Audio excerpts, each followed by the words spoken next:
Hi everyone எல்லாருக்கும் வணக்கம். இந்த எபிசோடில் தி ஒடிசி இங்கிலீஷ் படம் எப்படி இருக்குது வாங்க பார்க்கலாம்.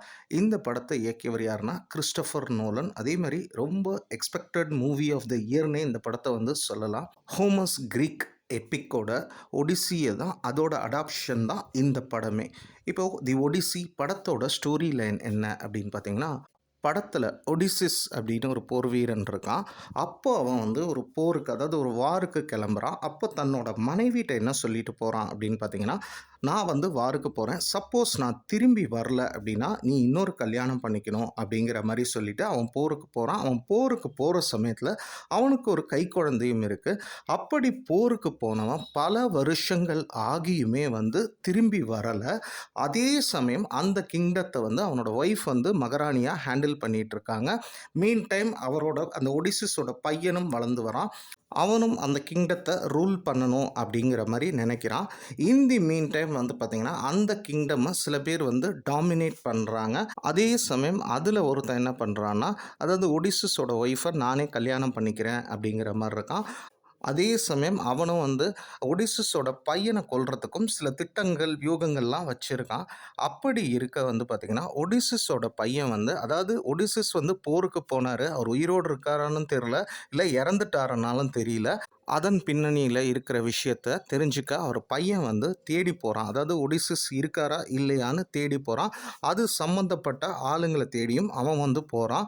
அப்படி இருக்க கதை எப்படி நகருது அப்படின்னு பார்த்தீங்கன்னா, போருக்கு போன ஒடிசிஸ் உயிரோடு இருக்காரா இல்லையா, அவரை பற்றி தெரிஞ்சிக்க வேண்டிய விவரங்களை அவரோட பையன் தெரிஞ்சுக்கிட்டானா.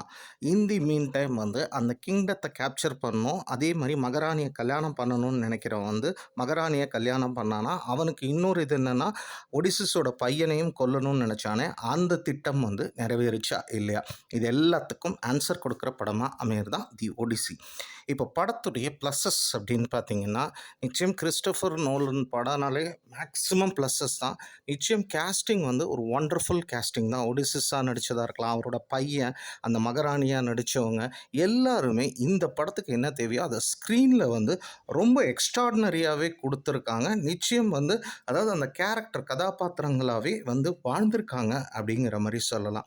அடுத்து இந்த படத்தோட பெரிய டர்ன் அரவுண்டு சினிமோட்டோகிராஃபி. இந்த விஷுவலைசேஷன் நிச்சயம் இந்த சினிமோட்டோகிராஃபிலாம் நம்ம தியேட்ரிக்கலி போய் எக்ஸ்பீரியன்ஸ் பண்ணால் தான் அதை நம்மளால் நிச்சயம் ஃபீல் பண்ண முடியும். ஒரு எக்ஸ்ட்ராடினரி சினிமோட்டோகிராஃபி, பேக்ரவுண்ட் ஸ்கோரிங்குமே சூப்பராக இருக்குது. அடுத்து கிறிஸ்டோஃபர் நோலனோட மேக்கிங் ஸ்டைல் அப்படிங்கிறது ஒன்று இருக்குது. இந்த படத்துலேயே பார்த்திங்கன்னா பையன் அந்த அப்பாவை தேடி போவான். ஸோ அவன் அவங்க அப்பாவை பற்றி கிடைக்கிற இன்ஃபர்மேஷன், இன்னொரு சைடில் பார்த்திங்கன்னா என்ன நடந்துச்சுங்கிற ஒரு இன்ஃபர்மேஷன், இது ரெண்டுமே அப்படியே ஒரு பேரலாக இவர் அங்கே கேள்வி கேட்பார், இங்கே ஆன்சர் வர்றது, அந்த மேக்கிங்கு.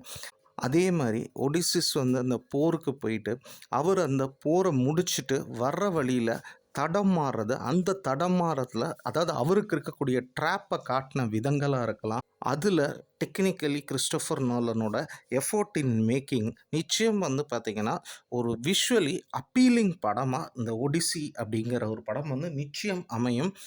அதே போல் அந்த ப்ரையர் டு கிளைமேக்ஸ் ஒரு ஒரு போட்டி மாதிரி ஒன்று நடக்கும். ஸோ அதில் எக்ஸ்போஸ் ஆகிற சில விஷயங்கள் காட்டினதும் சரி, அதே மாதிரி படம் இந்த கிளைமேக்ஸும் சரி.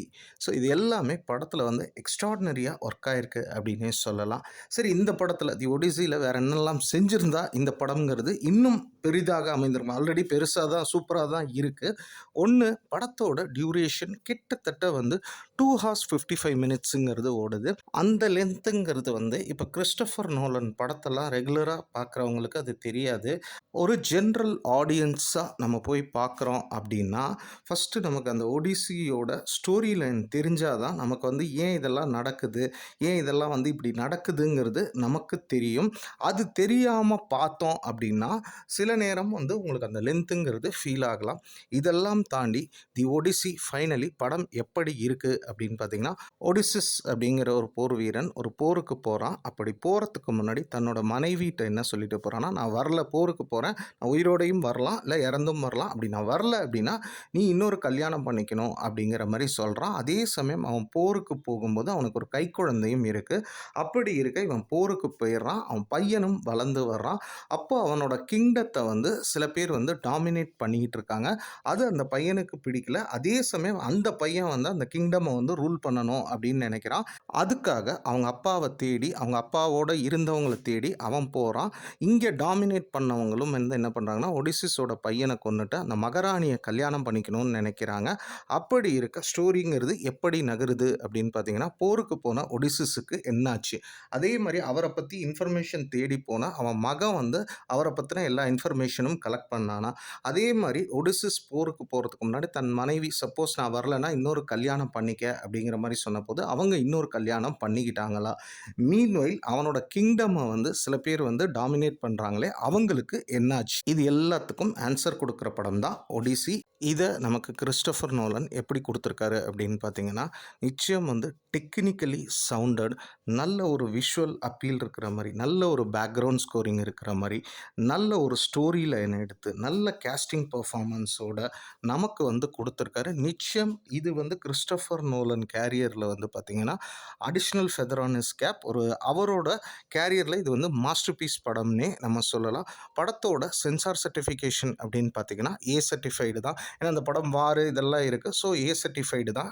ஒன் மோர் இன்ஃபர்மேஷன் இந்த படத்த பத்தி அப்படின்னு சொல்லும்போது, நிச்சயம் வந்து தியேட்டர் எஃபெக்ட்ஸ் இருக்கிற தியேட்டர்ல பார்த்தீங்கன்னா, இந்த படம் வந்து இன்னும் விஷுவலி அப்பீலிங்கா இருக்கும். ஈவன் ஐமேக்ஸ் தியேட்டர்ஸ்லாம் பார்த்தீங்கன்னா, நிச்சயம் அந்த ஒர்க்குங்கிறது நம்ம கண்ணு முன்னாடி தெரியும்.